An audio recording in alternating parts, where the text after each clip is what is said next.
Fala galera, beleza? No vídeo de hoje a gente vai finalmente finalizar a nossa série aqui sobre GraphQL. Essa série eu acredito que foi muito massa, a gente conseguiu ver bastante coisa sobre como que o GraphQL funciona e como que a gente pode criar projetos bem bacanas utilizando o Apollo Server em conjunto com o Type GraphQL, tanto utilizando o Apollo Server tanto no lado do servidor quanto no lado do cliente.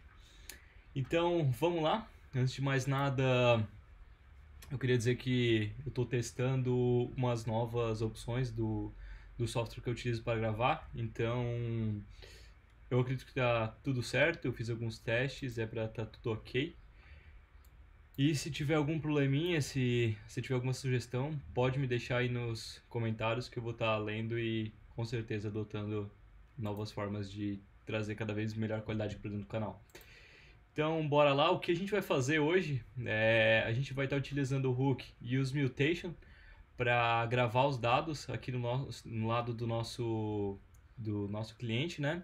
E a gente vai também estar vendo como que funciona o cache do Apollo Client e como que a gente pode invalidar esse cache. Beleza? Então o que a gente vai estar fazendo aqui é aqui no nossos modules, na nossa pastinha de tweets, a gente vai criar um arquivinho chamado mutation.ts. E aqui dentro do Apollo Server, o que a gente vai importar é um carinha chamado GQL. Então tá dentro do Apollo Client. A gente vai importar um carinha chamado GQL. E o que é o GQL, né? Lembra que lá nos últimos vídeos eu expliquei que o Apollo ele não consegue entender que, por exemplo, isso daqui é uma mutation. Então, por exemplo, assim, ele não consegue entender que isso daqui é uma mutation. Para ele entender que, por exemplo, isso daqui é um código um código GraphQL, digamos assim, uma linguagem do GraphQL, a gente precisa passar o GQL. Então, por isso que a gente importa ele, por isso que a gente utiliza ele. Então, vamos lá, eu vou criar uma constante aqui, createTweetMutation. Vou utilizar o GQL e aqui eu vou escrever a nossa mutation. Então, mutation createTweet. E aqui eu preciso passar algumas variáveis. E lembra como é que a gente passa variáveis aqui para dentro? Então, para a gente passar variáveis, a gente precisa utilizar o cifrão. Lembra a forma como a gente escreve variáveis aqui dentro da SDL Language? Então, a gente vai ter um author, uma variável author, que vai ser uma string. E se a gente colocar o ponto de exclamação, a gente está dizendo que ela é obrigatória, né? Que essa variável aqui ela precisa ser passada. A gente vai ter uma variável também description. E ela também vai ser string obrigatória. E agora sim, a gente invoca a nossa mutation lá que vem lá do nosso banco, né? Então, create tweets, author, agora a gente vai utilizar a nossa variável aqui, author, description, a gente vai referenciar aqui embaixo também, description, beleza? E a gente beleza, a gente vai criar essa mutation, a gente vai executar essa mutation, o que a gente quer de volta, né? Lembra, aqui quando a gente abre o retorno, aqui a gente está dizendo o que a gente quer de volta. Então a gente quer o ID, author, description e created at. Beleza? E agora a gente já vai exportar essa nossa mutation. Só que a gente precisa invalidar esse cache, né? Porque a gente vai executar essa mutation e quando a gente criar a mutation, a gente precisa invalidar o cache. Por que a gente precisa invalidar o cache? Porque dentro do Apollo ele funciona mais ou menos assim. A primeira vez, se o cache estiver limpo, ele vai fazer a consulta para a API normal. Na segunda vez, como já tem o dado que a gente precisa do lado do servidor, a gente não precisa ir lá no lado do cliente, quer dizer, o que a gente precisa já está no lado do cliente. Então, como ele já está do lado do cliente, não precisa ir lá no servidor e pedir esses dados de novo. Então, quando a gente está criando um dado novo, a gente precisa invalidar esse cache para dizer, cara, ó, foi colocado alguma coisa nova, então limpa o cache e coloca esse dado para mim. Então, para a gente fazer essa invalidação do cache, o que a gente precisa fazer aqui na nossa query é criar um fragment. O fragment é, digamos, como se fosse um pedaço de código, digamos assim, e a gente até poderia utilizar ele dentro da nossa query. Eu não vou fazer isso agora, mas a gente poderia utilizar ele aqui para poder criar um código mais mais reutilizável, digamos assim. Eu não vou utilizar, porque eu mais quero mostrar ele apenas sendo utilizado na parte de validação de cache. E eu vou manter como a gente já fez no último vídeo, né? Então, se você quiser unir, ou se quiser ver como é que funciona, pô, me manda uma mensagem, deixa nos comentários que a gente, com certeza, eu faço um vídeo mostrando como é que faz isso. Então tá, a gente vai ter um fragment, ele é escrito assim, tá? Fragment, new tweet, eu vou chamar ele de new tweet, on tweet. E o que ele vai retornar para nós é exatamente o que a gente está retornando aqui em cima. Então foi por isso que eu falei que a gente poderia utilizar esse fragment aqui dentro, ó, tá? Mas eu não vou fazer isso agora, a gente pode gravar um outro vídeo depois mostrando como que utilizaria isso. Mas beleza, então esse aqui é o nosso fragment e é isso aqui que a gente precisa para invalidar o cache, apenas isso. E eu vou então eu vou importar esses dois carinhas aqui dentro do nosso index da pastinha de tweets. Vou importar, no caso, o tweets fragments e a nossa mutation. Então, mutation. E aqui é o nome da nossa mutation, create tweet mutation. E eu vou exportar eles aqui agora. Então, beleza? Está exportado. E agora a gente vai começar a fazer a parte de utilização, digamos assim, desses dois itens, né? Então aqui na nossa home index, eu já vou começar utilizando o nosso hook useMutation. Então, esse hook ele segue a mesma linha do useQuery, então ele espera também ele espera um tipo, digamos assim, né? No caso aqui ele espera uma mutation, e ele também vai precisar de algumas opções. Então, a única diferença é que ele não retorna um objeto, ele retorna um array, e esse array que ele retorna é uma function. A gente já vai ver como é que ela funciona. Aqui então o useMutation, ele vem lá de dentro do Apollo Client, tá? Então, mesma coisa que o useQuery, ele também é importado lá dentro do Apollo Client, o useMutation. E essa function que ele retorna é essa function que a gente está utilizando aqui, ó. Eu fechei, não devia ter fechado. Tá vendo que aqui a gente colocou create tweet? Então, isso aqui que ele retorna com uma function com esse nome aqui, ó, create tweet. Então, aqui a gente desestrutura para pegar ela, né, create tweet. E ele, como eu falei, ele espera algumas coisas. Ele já deu erro ali porque está salvando automático. Mas aqui, então, a gente vai create tweet mutation, né? A gente vai importar lá de dentro do nosso modules tweets. E eu já vou pegar também o nosso fragment lá de dentro, que é o que a gente vai utilizar. Beleza. E aqui a gente passa algumas opções, como eu falei, e essa opção que a gente vai passar é para fazer a parte de invalidação de cache. E como é que a gente vai fazer essa invalidação de cache? Para fazer a invalidação de cache, a gente utiliza uma function aqui dentro, utilizada update. E ela, até como a gente viu ali, ó, ela tem até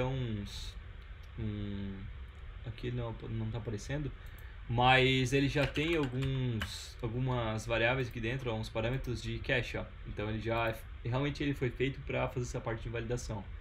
E aqui, então, a gente pega esse parâmetro, né, cache, e a gente também faz a desestruturação aqui, porque aqui a gente pega o que está lá dentro do nosso cache. Então lá dentro do nosso cache a gente tem um carinha chamado data, e dentro do nosso data a gente tem, ou melhor, não é dentro do nosso cache, isso daqui vem aqui de dentro da nossa useMutation. Então a nossa useMutation ela vai ser executada e ela vai retornar algo, e esse algo a gente está desestruturando para pegar aqui dentro, ó.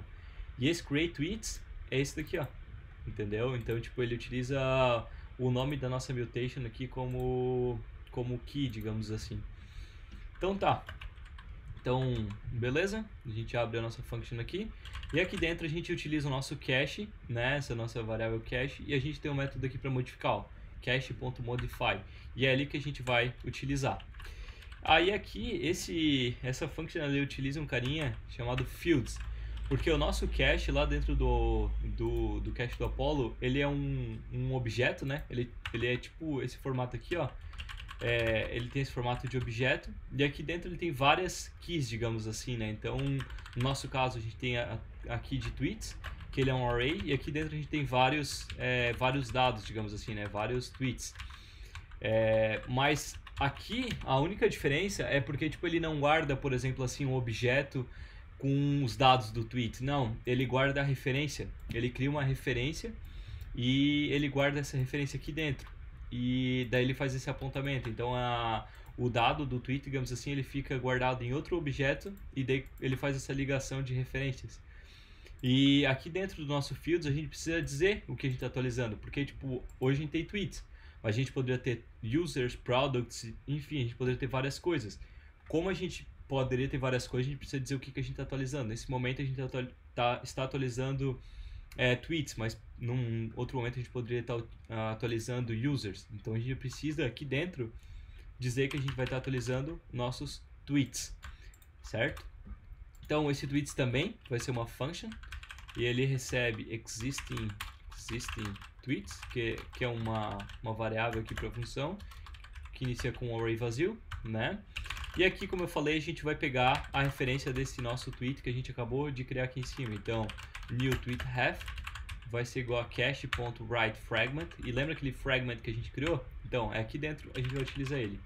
Então, o nosso data aqui é esse create tweets, que a gente utilizou aqui em cima, né? E o nosso fragment é aquele carinha que a gente criou ali no início do vídeo. E aqui a gente já criou a nossa referência, né? Só deu um erro aqui, por quê? Porque ele espera um objeto. Eu esqueci de colocar um objeto. Então, é isso daqui. Então, com esse writeFragment, ele já cria essa referência para nós, que é o que a gente precisa, né? E aqui eu vou retornar ele pra gente. Então, eu vou retornar tudo que está dentro do nosso existing tweets, que na verdade é o nosso cache, né? Até eu poderia botar o nome de cache aqui se eu quisesse. Então, eu vou botar, I don't know, old cache, por exemplo, né? E aqui eu poderia, então aqui, beleza, old cache, e agora eu coloco o que está lá dentro do cache, que nesse caso é tweets, né? Nossa aqui. Então a gente vai ter o nosso objeto de cache, retornamos tudo que está lá dentro, e o nosso cache tweets, que é o que está modificando, a gente retorna um pouquinho diferente. Aqui, a única coisa que eu vou fazer é colocar esse nosso new tweet ref por primeiro. E por que eu vou botar por primeiro? Porque quando estiver criando, eu quero que aquele dado que a gente acabou de criar fique lá no topo. Então, se a gente colocasse ele embaixo, ele ia ficar sempre embaixo. Eu não quero isso. Eu quero que ele fique por primeiro. Então, por isso que eu estou fazendo isso. E aqui eu retorno o resto que está lá dentro do nosso cache. Então, old cache.tweets. Beleza, esse daqui é o nosso hook de use mutation. Então tá, agora essa nossa function aqui, create tweet, eu vou pegar ela e eu vou utilizar ela aqui embaixo nesse nosso método do handle submit. Então essa nossa variável do handle submit, eu vou alterar ela e eu vou utilizar um use callback. E por que eu vou estar utilizando use callback? Porque aqui dentro a gente vai passar o nosso estado de tweet. E como a gente vai estar utilizando um estado, como a gente tem uma dependência, como essa nossa variável aqui, essa nossa função aqui, ela é uma função não pura, né? É uma função impura, a gente precisa utilizar o use callback para garantir que o nosso valor vai estar sempre atualizado. Então, por causa disso que eu vou estar utilizando o use callback. Então, aqui o que eu vou fazer? Eu vou estar passando o e, né, que vai ser o nosso event. E ele vai ser do tipo form event, que vem lá de dentro do React, né? A gente importa lá de dentro do React. Aqui, né? E beleza. Aí desse e eu vou fazer o seguinte. Como o comportamento padrão... Opa, não é aqui não. É um pouquinho para baixo.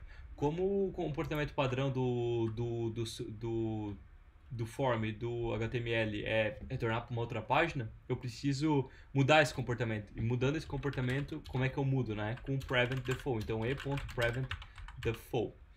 Beleza. E agora eu só dou um await e eu invoco aquela função que o nosso use mutation retornou para nós. Só que eu preciso passar uma options para dentro desse carinha. Porque lembra que a gente tem variáveis?